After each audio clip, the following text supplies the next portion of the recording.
मैं डॉक्टर देवेंद्र कुमार मिश्र, सहायक professor, GLS college Majhaulia, West Champaran, department of history. बच्चे, आज के व्याख्यान में हम आप लोगों से अलाउद्दीन खिलजी के आर्थिक सुधारों के विषय पर चर्चा करेंगे। अलाउद्दीन खिलजी के आर्थिक सुधार किस प्रकार रहा, आर्थिक व्यवस्था उसकी कैसी रही, इन सारी बातों पर हम आप लोगों से आज चर्चा करेंगे। दिल्ली सल्तनत को आर्थिक व्यवस्था का इतिहास अलाउद्दीन काल से ही प्रारंभ होता है। क्या होता है? दिल्ली सल्तनत की जो आर्थिक उन्नति का इतिहास जो प्रारंभ होता है वो अलाउद्दीन खिलजी के समय से ही होता है। इसमें अलाउद्दीन खिलजी का उद्देश्य हिंदू जमींदारों को गरीब बनाकर कृषकों की श्रेणी में लाना था। उसका ये उद्देश्य था कि जो जमींदार हैं उन लोगों को ऐसे त्रस्त किया जाए कि उन लोगों की उन्नति हो जाए और वो लोग गरीब हो जाएं और कृषक के रूप में आ जाएं।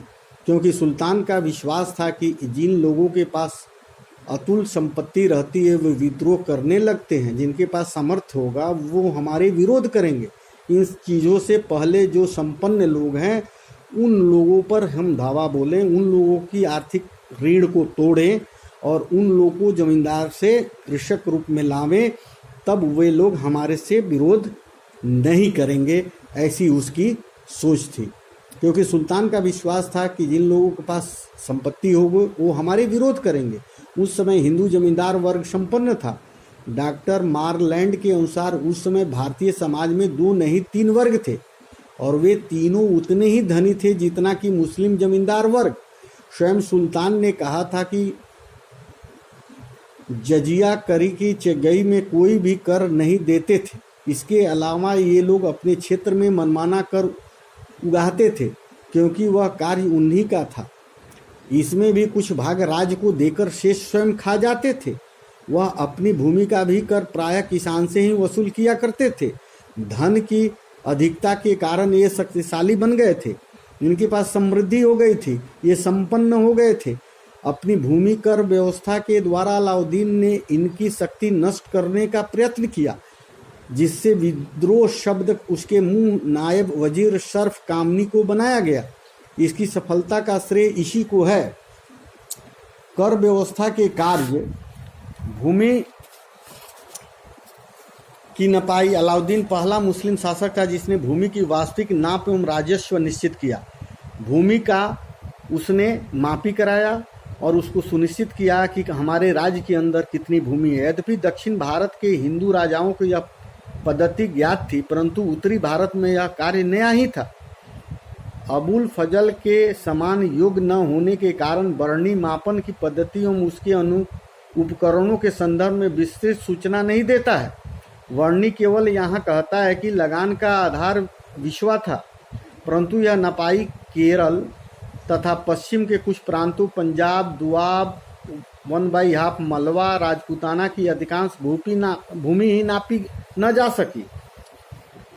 विश्वा वाला बात तो हम लोग बहुत बच्चे थे, उस समय हमारे देश में भी विश्वा का नाप अनाज को नापने में प्रयुक्त किया जाता था।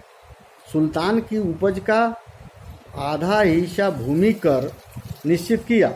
कर जो लगान दर निश्चित हुआ सुल्तान द्वारा, वो उपज के आधे हिस्से कर के रूप में लिया जाने लगा। लगान अनाज एवं नगद दोनों रूप में दिया जा सकता था, परंतु मूल नियंत्रण के पश्चात सुल्तान अनाज के रूप में कर लेना ही अधिक पसंद करता था।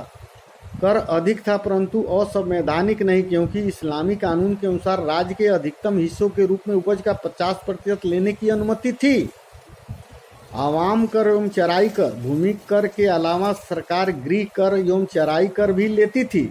सारे दुधारू पशुओं जैसे गाय, बकरियां आदि पर कर लगाया जाता था। फरिश्ता के अनुसार 4 बैल, 2 भैंस, 2 गायें और 10 बकरियां कर से मुक्त थी। इससे अधिक होने पर उनसे कर लिया जाता था। करी या करही नामक एक अन्य कर भी था। संभवतः यह हिंदू मुसलमान दोनों से लिया जाने वाला कोई कर होगा जिसका ये नाम दिया गया है। जजिया। डॉक्टर त्रिपाठी के अनुसार जजिया कर नहीं लगाया गया था, परंतु इसका कोई ठोस आधार नहीं है। सुल्तान ने स्वयं कहा था कि जमींदार लोग खराज, जजिया कर और चराई में कोई भी नहीं देते थे।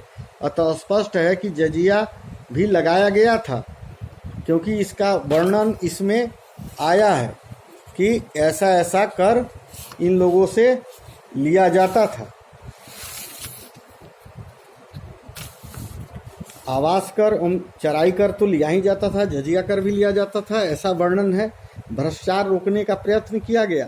भ्रष्टाचार को रोकने के लिए एक नए विभाग की स्थापना की गई, जिसे दीवाने मुस्तखराज कहते थे।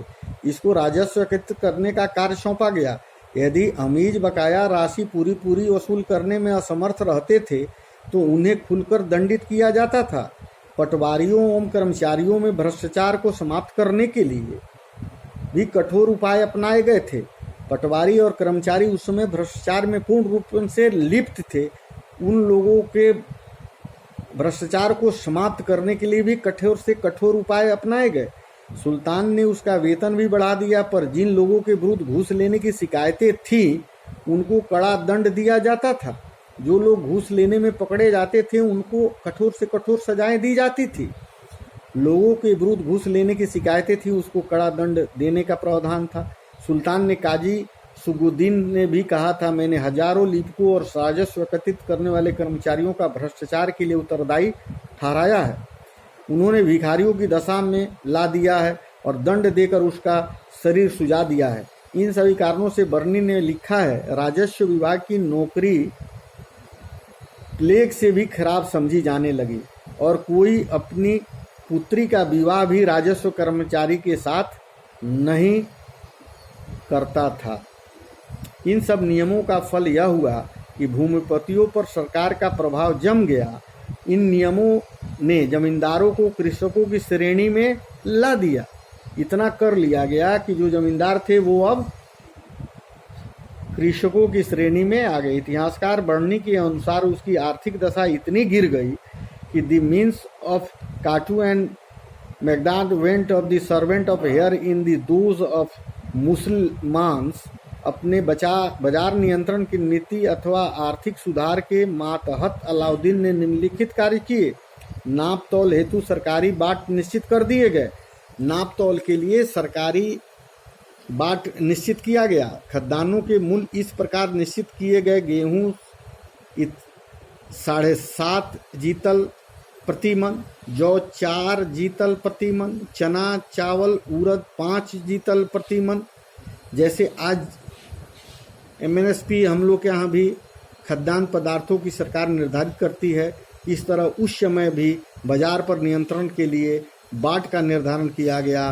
खाद्य पदार्थों का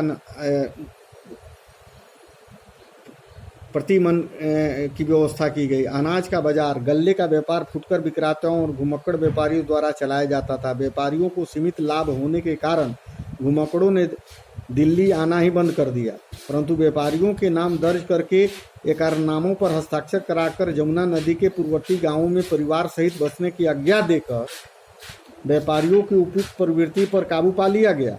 कृषकों ने उपज का 50% भूमि राजस्व के रूप में वसूल किया जाता था।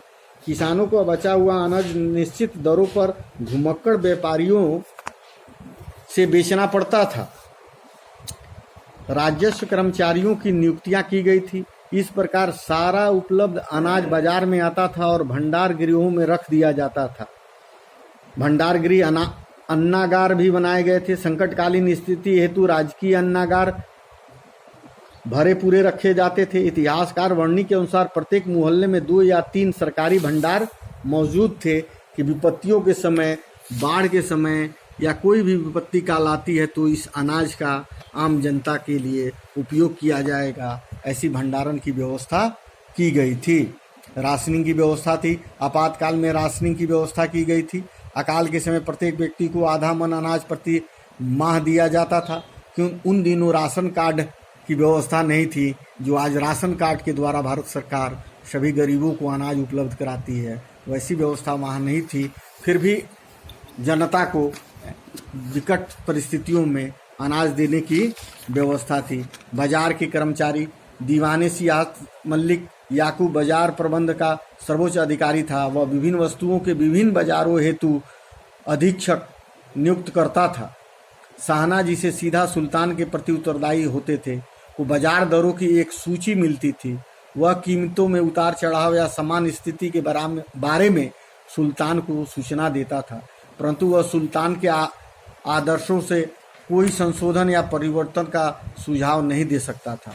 बाजार के अन्य अधिकारियों के मुख्य वरीय मंडी था, जो बाजार की विक्रय योग्य वस्तुओं की उत्तमता, उसकी गुणवत्ता की सूचना सुल्तान को देता था। चतुर सुल्तान 3 विभिन्न स्रोतों शाहना, वरीदे मंडी और गुप्तचरों से बाजार को सूचनाएं प्राप्त किया करता था। इन स्रोतों की सूचनाओं से अंतर होने पर दोषी को पता लगाकर उसे दंड दिया जाता था। इस कारण कर्मचारी और व्यापारी दोनों ईमानदार होने पर बाध्य हो गए थे, क्योंकि लोगों को लगता था कि मेरी सूचना राजा के पास, सुल्तान के पास किसी न किसी माध्यम से चली जाएगी। कपड़ा बाजार का प्रशासन अनाज के प्रशासन की तरह ही चलाया जाता था। यह बाजार सराय अदल नामक भवन में स्थित था। 20 गज का अच्छी श्रेणी का लट्ठा 1 टर्क में बिकता था। सुल्तान देवगिरी सुदूर स्थानों के उत्पादकों को नियंत्रित मूल्यों पर सामान बेचने को बाध्य न कर सकता था, इसलिए उसके कपड़े के व्यापारियों की, अनाज के व्यापारियों की अनाज अधिक सुविधाएं प्रदान की।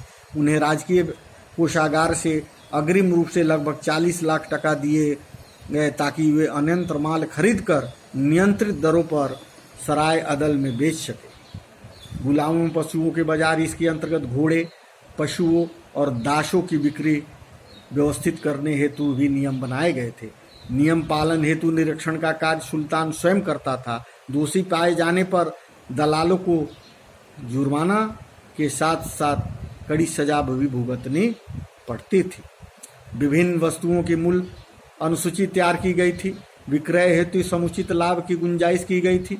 बाजारों हेतु अनेक व्यापारियों की नियुक्ति की गई थी और विस्तृत अधिकार दिए गए थे। व्यापारी लोगों के 72 वर्गों में सर्वाधिक झूठे थे। दलाल, क्रेता और विक्रेता दोनों को ठगते थे।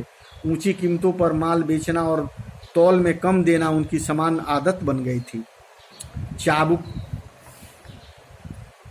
कम तौलने पर उतना ही मांस विक्रेता के शरीर से काट लिया जाता था। ऐसे भयानक दंड उस समय तक दिए जाते थे जब तक कि व्यापारी बिल्कुल आज्ञाकारी न हो जाए और उन्होंने कम तौलना बंद न कर दिया हो। इस कठोर नियमों से इतना आतंकित थे कि कभी कभी वास्तविक भार से अधिक ही दे दिया करते थे। दलाल लोगों को ऐसी कठोर दंड दिए गए कि मृत्यु की कामना करने लगे। इस उपयुक्त नियमों से व्यापारियों को पर्याप्त लाभ नहीं होता था, फलतः व्यापार एवं वाणिज्य को कोई प्रोत्साहन नहीं मिल सका। कृषि पर भी विपरीत प्रभाव पड़ा। इन नियमों ने कृषक वर्ग को दशा अत्यंत दयनीय बना दी।